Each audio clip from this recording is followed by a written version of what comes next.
Oh, then I'll come back to you. Okay. So we're sticking with questions now. Randall, did you want to give an answer? What is this gentleman's name? This lawyer? Randall Callanan. I can just give you some information about that. I know that when they were arrested down there yesterday, that they went to the jail. My belief was it was a Class C misdemeanor. Based upon this new information that you said from a police officer, it's possible it's right. I can't say one way or another right at this moment. I'm sorry. Okay.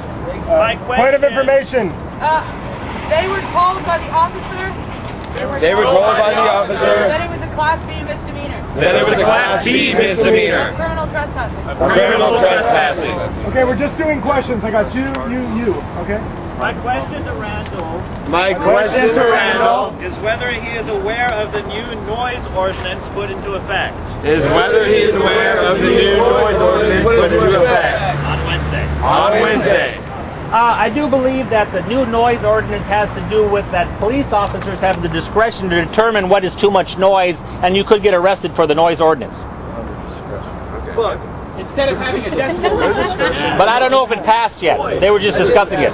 Oh, it did pass? Okay. The cops can lie. They don't have proof. So don't believe they all right, now point of information. You have a point of process. Right, yeah, actually. It is a Class C misdemeanor, because I got one. It is. It's the such thing as a Class C misdemeanor. Within the last 2 years? I got one last year, 2010. Let's see what his point of process is. I got one 2 weeks ago. So, What? Yes. Class C? Yes, Class C misdemeanor. I would like to, if Randall could just emphasize. Okay, so now we've held over for an extra 5 minutes. We've asked questions. We can move on to the other report backs unless there's any reason to extend. Randall, do you need any more time? Or does anyone have any other questions? The legal report, I just got a real quick points You can have a minute. Go ahead. Okay. To follow up with regard to the legal report. To follow up with regards to the legal report. Number one. As far as any intent to commit civil disobedience. As far as any intent to commit civil disobedience. As of now, there has been no General Assembly approval of such a planned action. As of now, there has been no General Assembly approval of such a planned action. The legal team that is developing is in the process of drawing in volunteer lawyers, volunteer paralegals. Any of you want to join it? Come up and give your name and information. We need researchers to help prepare an injunction. Okay, thank you. Okay. By the way, take photographs, every single one of you, when you see any kind of altercation with police.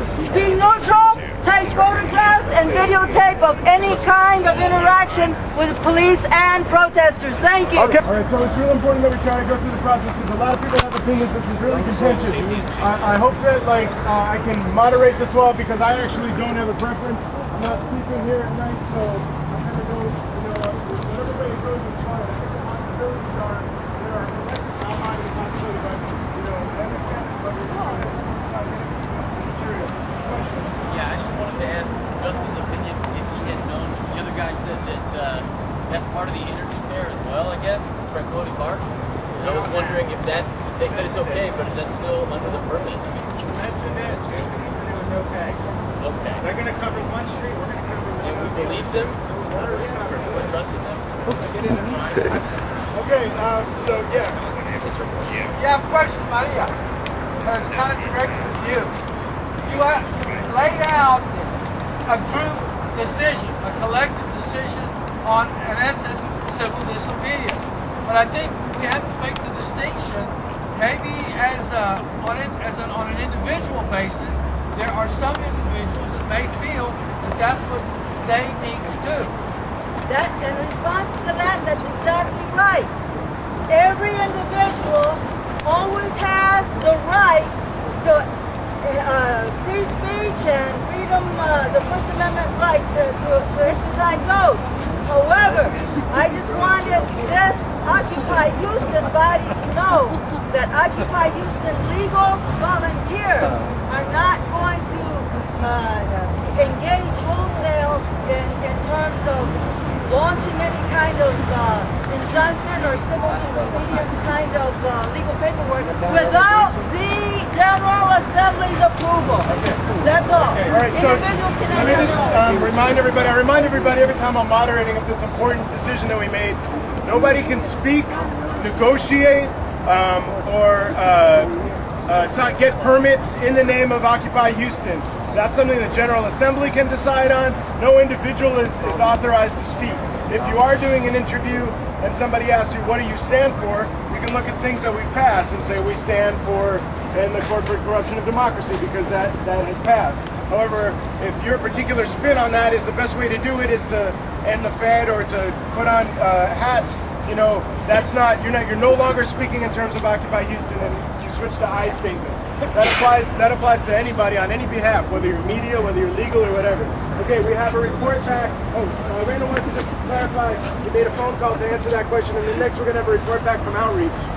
Randall here again. Say, my clients a lot of times ask me questions and I need to go find the answer to, so I went and called a lawyer who does criminal trespass a lot, and the answer is criminal trespass can be a Class B misdemeanor, whose punishment is up to 6 months in the Harris County Jail and a fine of $2,000. So I just want to let you know that, so that is a possibility. A lot of times, however, when the Houston police arrest the people, they don't bother to charge you with Class B, they charge you with Class C and put you in the jail. So it could happen, you could get Class B. I just want to be sure you know what you're getting into. Question? Does the statement that was just made about General Assembly requiring it that the Occupy Houston legal team is not helping the people who were arrested yesterday? Point of it. I can answer that. Number one, the people who were arrested yesterday were involved in an activity that was that had the support of individuals who take part in Occupy Houston. However, what was planned in terms of civil disobedience was in consonance with a union lawyer and with union funds who bailed out those people who were arrested and taken to jail. Okay, Outreach, report back. Then next we have food. Food be ready to go. Outreach, who we got? All right. I'm Andy. I'm on Outreach Committee. I just want to let everybody know that I need a few more people on Outreach. That's really a committee that can't get too big. We need as many people as possible getting the message out about Saturday and any future protests. I got a notice, whatever, back from the New York General Assembly today about how they're organizing their outreach. I want to suggest this as the way we kind of do it. To give you an idea, they are breaking it into people who are responsible for flyering, people who are responsible for specific outreach to specific organizations, so church groups, civic groups, unions, charities, etc., and people who are responsible for basically preparing public statements or doing research on putting together pamphlets, flyers, all that kind of stuff. So if any of those things interest you, to eat while they're occupying. I know a lot of the General Assembly is only here for the General Assembly, but it's still important for the people who are down here to assemble or occupy to eat. So I stand firmly behind the concept of maintaining 2 camps of food, because people